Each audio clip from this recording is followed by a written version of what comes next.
Friends, ఇప్పుడే అందిన వార్త. బీఆర్ఎస్ పార్టీ ఆఫీసులు కూల్చివేత, తీవ్ర కోపంలో మోడీ. ఈ విషయాలన్నీ తెలుసుకునే ముందు వీడియోని పూర్తిగా చూడండి, అప్పుడే మీకు పూర్తిగా అర్థమవుతుంది. అదేవిధంగా చాలామంది సబ్స్క్రైబ్ చేసుకోకుండా వీడియోని చూస్తున్నారు, దయచేసి సబ్స్క్రైబ్ చేసుకోండి. సబ్స్క్రైబ్ చేసుకోవడం వల్ల నేను చేసే ప్రతి వీడియో అప్డేట్ మీకు ముందుగానే నోటిఫికేషన్ రూపంలో వస్తుంది. అదేవిధంగా లైక్ చేయడం మర్చిపోతున్నారు, దయచేసి లైక్ చేయండి. లైక్ చేయడం వల్ల ఇటువంటి ఇంపార్టెంట్ ఇన్ఫర్మేషన్ చాలామందికి రీచ్ చేసిన వాళ్ళు అవుతాం. ఇక లేట్ చేయకుండా వీడియోలోకి వెళ్ళిపోతాం. బీఆర్ఎస్ పార్టీ ఆఫీసును తక్షణమే కూల్చేయండి అంటూ తెలంగాణ మంత్రి కోమటిరెడ్డి వెంకటరెడ్డి ఆదేశాలు జారీ చేశారు.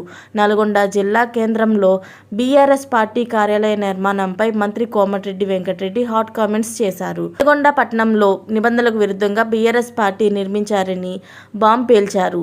100 కోట్లకు విలువైన ప్రభుత్వ స్థలంలో అనుమతులు లేకుండా పార్టీ కార్యాలయం ఎలా నిర్మిస్తారని ఆగ్రహించారు. బీఆర్ఎస్ పార్టీ ఆఫీస్ తక్షణమే కూల్చేయాలని మున్సిపల్ కమిషనర్కు తెలంగాణ మంత్రి కోమటిరెడ్డి వెంకటరెడ్డి ఆదేశాలు జారీ చేశారు. 100 కోట్ల రూపాయలకు భూమిలో పార్టీ ఆఫీస్ కడుతుంటే ఏం చేస్తున్నారని మున్సిపల్ అధికారులను ప్రశ్నించారు. తెలంగాణ మంత్రి Komatireddy Venkatreddy BRS party office వ్యవహారాన్ని హ్యాండిల్ చేయాలని జిల్లా కలెక్టర్ నారాయణ రెడ్డికి సూచనలు చేశారు. ఇలాంటి లేటెస్ట్ అప్డేట్స్ అన్నీ మీరు ముందుగానే పొందాలి అనుకుంటే ఛానల్ని సబ్స్క్రైబ్ చేసుకోండి. అలాగే పక్కనే ఉన్న గంట సింబల్ని క్లిక్ చేయడం మర్చిపోకండి. Thanks for watching friends.